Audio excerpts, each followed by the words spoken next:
Picture a hospital room 40 years from now. A doctor isn't just healing a patient, she's rewriting a piece of his DNA, deleting a genetic disease before it can ever appear in his children or his children's children. Down the hall, a paralyzed man moves a robotic arm just by thinking about it. In a lab across the country, an AI system is helping scientists design proteins that have never existed in nature, not once in 4 billion years of life on Earth. None of that is science fiction. It's happening in some form right now. And somewhere, in a much older room, a tent maybe, or a fire-lit cave, thousands of years before any of this, someone was telling a very different story. A story about beings who crossed a line they weren't supposed to cross. A story about power, corruption, and something called the Nephilim. 2 stories, thousands of years apart. So here's the question that's going to drive everything we talk about today. What if the ancient story of the Nephilim isn't only about giants from the distant past, but about humanity crossing a boundary it was never supposed to? I'm not going to answer it in the first 5 minutes. I want you to sit with it. Because when you put Genesis 6 next to modern transhumanism, one strange pattern starts to appear. And by the end of this video, you're going to have to decide for yourself what you think it means. Quick pause before we dive in. If you're enjoying these investigations and you feel blessed by this channel, you can support the work through Ko-Fi. It helps me keep researching and making these videos. There's a link in the description. And with that said, let's get back to the story. To understand where this is going, we have to start at the source, Genesis chapter 6. The passage is short, barely 4 verses, but it's one of the strangest in the entire Bible. It says that the sons of God saw the daughters of men, that they were beautiful, and that they took them as wives. Their offspring are called the Nephilim, a Hebrew word that scholars still argue over. Some translate it as the fallen ones, others connected to a root meaning to fall upon, suggesting warriors or those who attack. The text calls them the mighty men of old, men of renown. Right after this passage, God looks at the earth and sees that human wickedness is great, that every inclination of the thoughts of his heart was only evil continually. The flood follows almost immediately. That placement matters.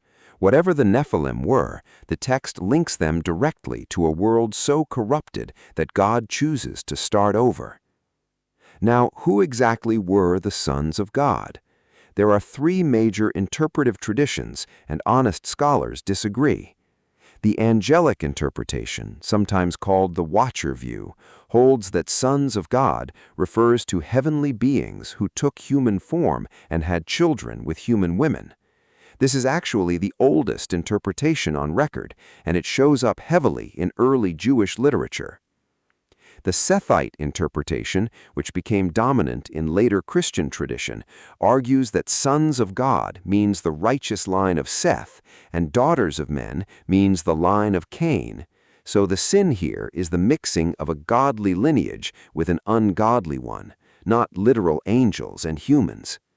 The powerful rulers interpretation suggests sons of God refers to kings or tyrants of the ancient Near East, men who claimed divine status and abused their power, which would make the Nephilim story a critique of ancient god kings.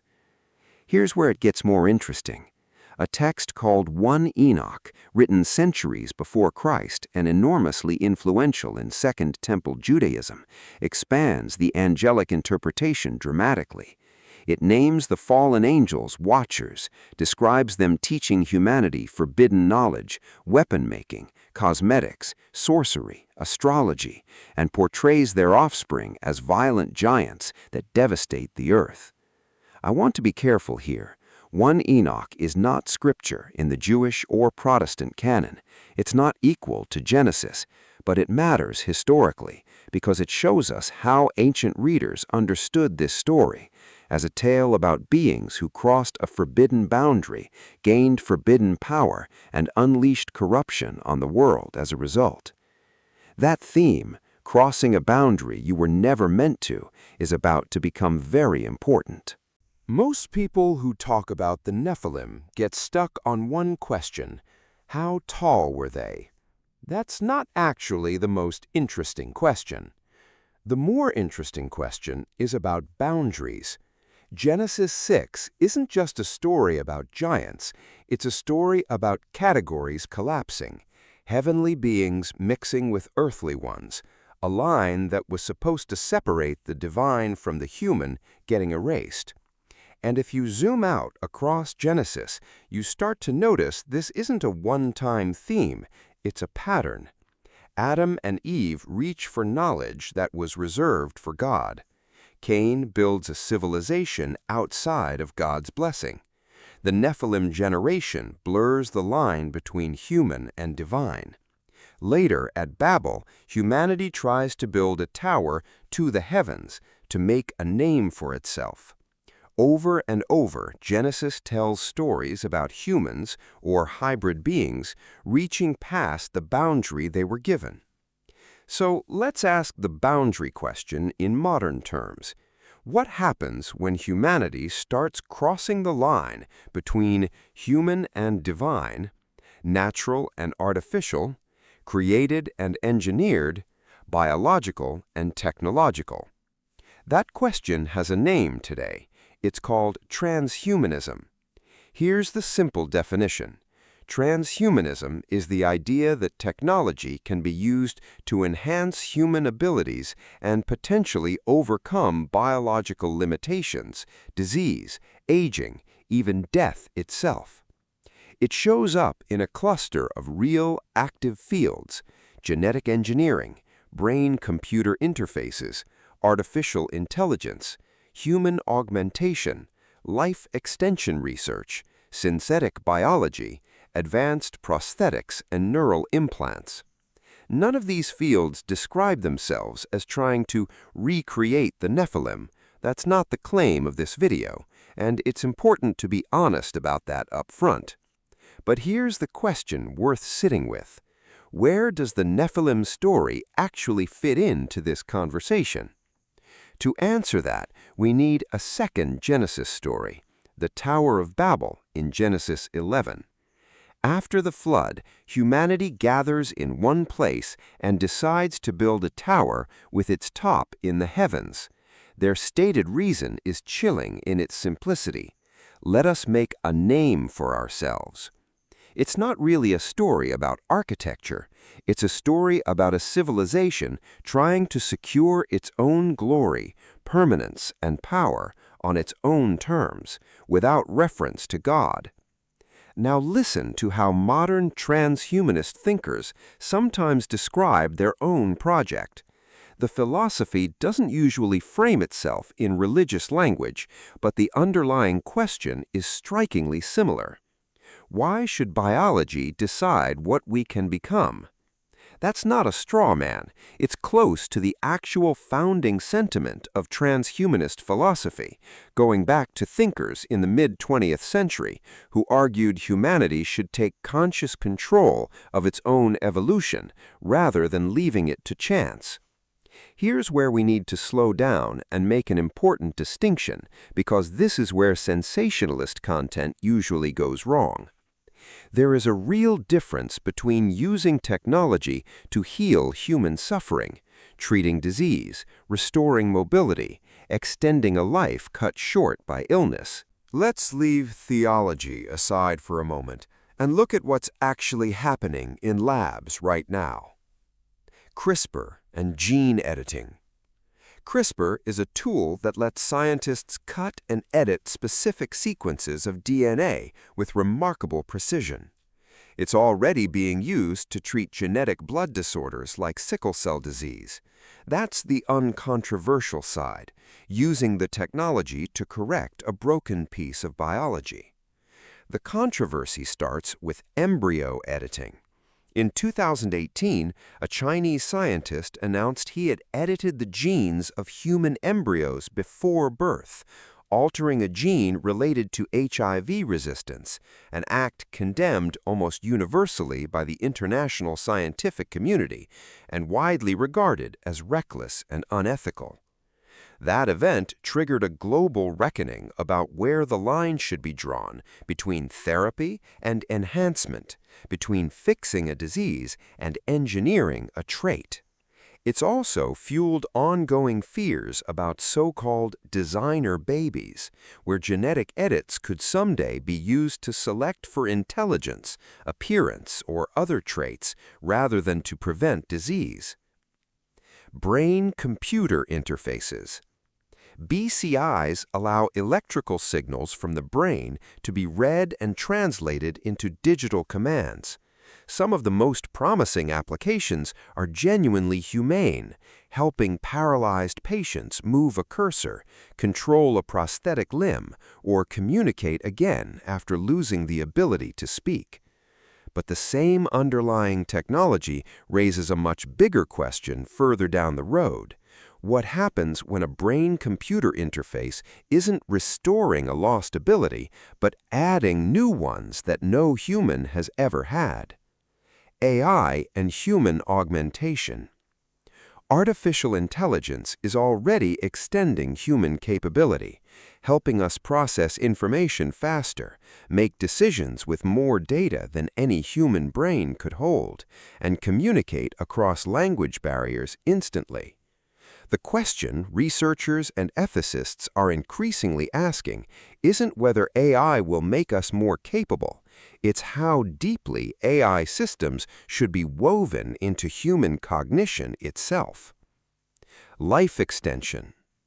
A growing field of research focuses on the biology of aging itself, cellular senescence, regenerative medicine, and interventions that might not just treat individual diseases, but slow the aging process as a whole.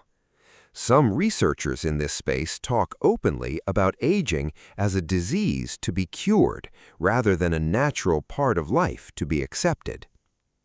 I want to be careful not to overstate any of this. Scientists are not secretly building giants in underground labs. That's not what's happening, and claiming otherwise would be dishonest. The better question isn't, are scientists secretly creating Nephilim? It's this: how far can humanity modify itself before we are no longer simply improving human beings, but redesigning what a human being fundamentally is? Let's go back to the Nephilim one more time. Whatever you believe about who the sons of God were, the ancient tradition around this story is fundamentally about category crossing. Beings that shouldn't have combined, combining anyway, and something unprecedented emerging as a result. Now, compare that, carefully, to some of the categories modern technology is starting to blur. Human and machine through neural implants and brain-computer interfaces. Natural and synthetic through synthetic biology that builds organisms from engineered genetic code. Inherited and designed through genetic modification that could someday shape traits in future generations. Human and artificial intelligence as AI systems become embedded in how we think and decide. I want to say this as clearly as I can. A technological enhancement is not automatically a Nephilim. A cochlear implant is not a fallen angel's offspring. A gene therapy that cures a blood disorder is not a violation of divine order. This comparison is philosophical and theological, a way of asking questions, not a scientific claim that these things are literally the same phenomenon. But here's the deeper question the ancient story forces us to confront. What happens when humans gain the ability to create life, modify life, and potentially design future generations? That's not a question about giants anymore. That's a question about us, right now, in this century. Here's where I want to pull back from anything that sounds like fear-mongering. Technology by itself isn't evil. Medicine isn't evil. Vaccines, surgery, prosthetics, and countless other technologies have already extended and improved human life in ways earlier generations would have called miraculous. Nobody sits in front of a doctor curing their child's leukemia and thinks this is the Tower of Babel. So if the danger isn't the technology itself, what is it? Look back at Genesis one more time. The problem in the Nephilim narrative was never really that humans, or hybrid beings, became powerful or intelligent. Knowledge and capability aren't the sin. The problem is what's paired with that power. Violence, corruption, and every inclination of the heart turned to evil. The deeper biblical concern isn't capability, it's character. Power without wisdom, knowledge without morality, creation without responsibility, progress without boundaries. That reframes the entire question we've been asking. It's not, is this technology dangerous? It's, do the people wielding this technology have the wisdom and moral restraint to use it well? And this is where the Nephilim story may become relevant in a way most people completely overlook. Let's bring this all together. Across nearly every interpretive tradition, angelic, Sephite, or royal, the Nephilim narrative functions as a warning about corruption spreading through a society, a warning about violence becoming normalized, a warning about boundaries between the human and the divine being erased, a warning about power gathered without restraint, and about rebellion against the order the Creator established. I'm not going to sit here and tell you transhumanists are the Nephilim.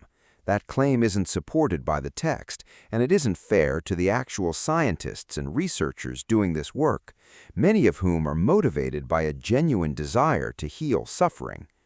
What I will say is this. The question is whether the ancient story gives us a framework for thinking about what happens when humanity gains the ability to reshape itself, without first answering the moral question of whether it should. That's a question with no easy answer. It's a question every generation that gains new power has had to face. Ours just happens to be facing it with tools no generation before us has ever had. So let's go back to where we started. Are modern scientists literally recreating the Nephilim? Honestly, we don't have evidence proving that. Nobody is engineering giants. Nobody is opening a portal for fallen beings. That's not what CRISPR, brain implants, or AI research actually are. But here's the bigger conclusion. Modern humanity is entering an era where we can manipulate biology, machines, intelligence, and potentially human nature itself. That doesn't mean history is repeating itself literally.